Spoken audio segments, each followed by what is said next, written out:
This video dives into the life of Shane Pachi, a feared figure who was once part of the Eastwood Cash Money Brothers gang, a ruthless crew notorious for dealing dope in Pietermaritzburg. Because of his dangerous reputation, Shane was later recruited as a bodyguard for one of the most feared warlords from Richmond, Sfiso Nkabinde. During the violent 1990s, Shane built a reputation as a feared gang member, known for pulling the trigger without hesitation. His life in the underworld eventually caught up with him in 2019 when he was laid down in what many suspected was a hit linked to the dope trade. But the bloodshed didn't end there. Just 40 days after Shane's death, his friend Nhlanhla Mkhize was also laid down in what many believed was a revenge hit for Shane's murder. Now in this video, we take a closer look at the dangerous life and deadly legacy of Shane Pachi. When you talk about Richmond in the 1990s, one name always rises to the surface: Sfiso Nkabinde. Nkabinde was a feared warlord during the ruthless political war between the ANC and the IFP, a time when violence gripped communities and loyalties were enforced with bullets. It was widely alleged that Nkabinde smuggled guns into the country through his connections with Bantu Olomisa, arming the ANC self-defense units during the height of the conflict.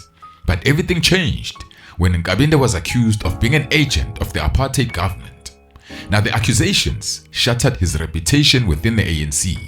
He walked away from the movement and aligned himself with Bantu Olomisa's newly formed United Democratic Movement, the UDM. Then what followed was a brutal fallout. Nkabinde and his henchmen unleashed a vicious campaign against the ANC, turning Richmond into one of the most dangerous political battlegrounds in South Africa.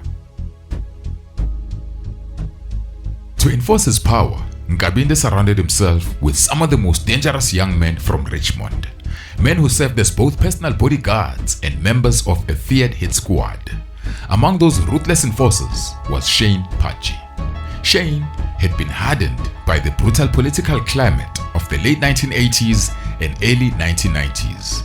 Originally from Eastwood in Pietermaritzburg, he was part of a ruthless street gang known as the Eastwood Cash Money Brothers.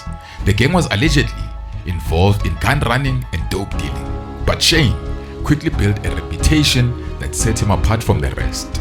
He was known for busting his guns without hesitation. Now on the streets, he was feared, and many believed he was the most dangerous member of the crew. Word of Shane's reputation eventually traveled beyond the streets of Pietermaritzburg.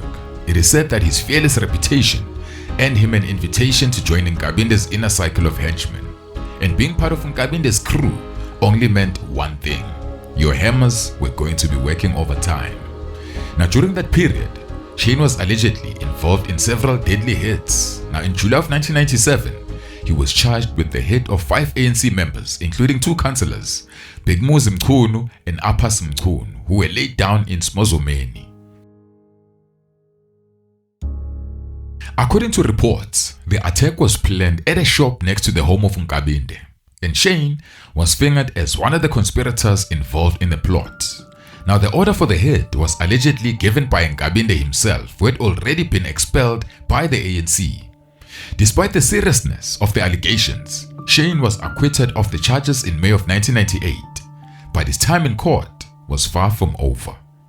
By July of 1998, Shane was back in the dock, but this time alongside 2 alleged members of the Cash Money Brothers. They faced charges of a hit as well as illegal possession of hammers and arm linked to the 1996 hit of Eastwood resident Andrew Joseph. Then in 1999, everything exploded again after Sfiso Nkabinde was shot multiple times and assassinated. Then a wave of retaliation hits swept through the area.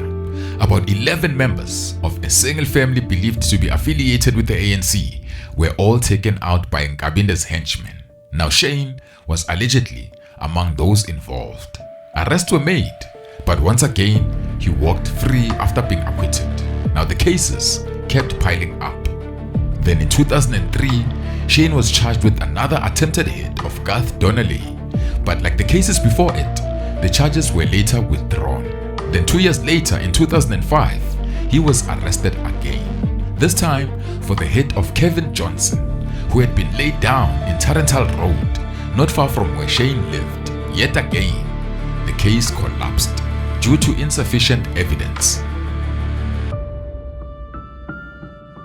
With a rap sheet like that, it's no surprise Shane became a feared name in the streets. Now his reputation wasn't built on rumors, it was forged in blood, violence, and a long list of cases that never seemed to stick.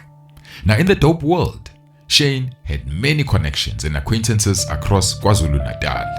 One of the men known to be close to him was Nhlanhla Mkhize from Sobantu, who was also believed to be involved in the dope trade. Despite the rumors that surrounded him, Shane was never arrested for dealing in dope. Those who knew how he operated said he was extremely careful with his movements. He rarely handled anything directly, instead relying on a network of runners to move things for him, keeping his own hands clean and his name out of official cases. Then later in life, Shane seemed to shift his focus back to something he had always loved: football. He became a long-time coach for his team called Reunited. Now as the years went by, it appeared that the once feared shooter had stepped away from the brazen violence that defined his younger days. Instead, he moved more quietly in the shadows, putting his energy into building a football club rather than maintaining the image of a dangerous henchman. Many people in the community grew to respect him. To some of the young players in his team, Shane was more than just a coach. He was like a father figure. Now Reunited competed in the SAB League, and Shane was known for pushing his guys to stay focused on the game and away from trouble. But even with his involvement in community football and youth development, whispers never completely disappeared. Some people believed he was still quietly involved in the dope trade behind the scenes, and that corruption and connections had helped him keep him out of jail. Then in March of 2019, the past finally caught up with him. At around 10 p.m. on a Thursday night, Shane pulled up outside his gate after returning from soccer training. As he stepped out of his car to open the gate, two shooters suddenly rushed towards him, firing multiple shots. They had apparently been hiding nearby, waiting for the right moment. Shane tried to run towards his neighbor's house as bullets flew, hoping to escape, but he didn't make it. He was shot and he collapsed. The shooters moved in and finished him off. Moments later, the shooters ran down the street to a getaway car parked a few houses away and disappeared into the night. Now Shane, he lost his life on the spot. The neighbors who heard the gunshots, they rushed outside and found him lying on the ground. When they checked for a pulse, it was already too late. According to police, investigators believed the hit was most likely linked to the dope trade. There were many stories and suspicions about who could have been responsible for the hit on Shane and why. Now, according to rumors on the streets, Nhlanhla Mkhize from Sobantu, a man known to be one of Shane's friends in the dope world, was allegedly the mastermind behind the hit.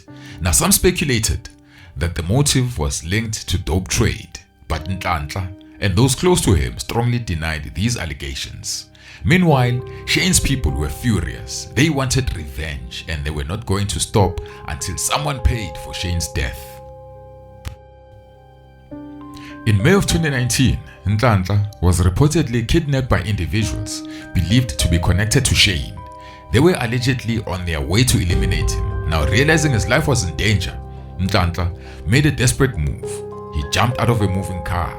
He survived the ordeal, but he was badly injured. Now, despite everything, Nhlanhla continued to insist that he had nothing to do with Shane's death, claiming they were still friends at the time. Now, the reason why people suspected him is because he was reportedly involved in the local dope trade and he knew Shane personally. Now, some people believed there had been tensions over dope territory and money. Then came the chilling twist. On the 40th day after Shane's death, his family held a traditional memorial gathering. Now Nhlanhla received a call from an unknown number. Now the caller invited him to come to the memorial and pay his respects. Now Nhlanhla saw this as an opportunity and a chance to clear his name with Shane's family and friends, and to honor the man he once called his friend. He arrived at the memorial with two friends.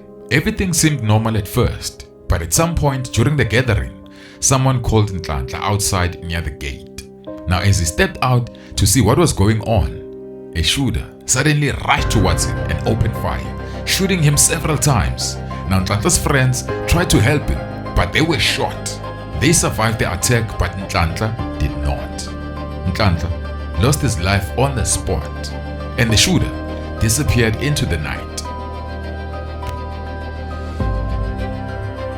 Now, according to street rumors, Nhlanhla's killing was a revenge hit for Shane's death. Now, when Nhlanhla's younger brother arrived at the scene and asked people what had happened, the response was airy. No one had seen anything, and no one knew who the shooter was.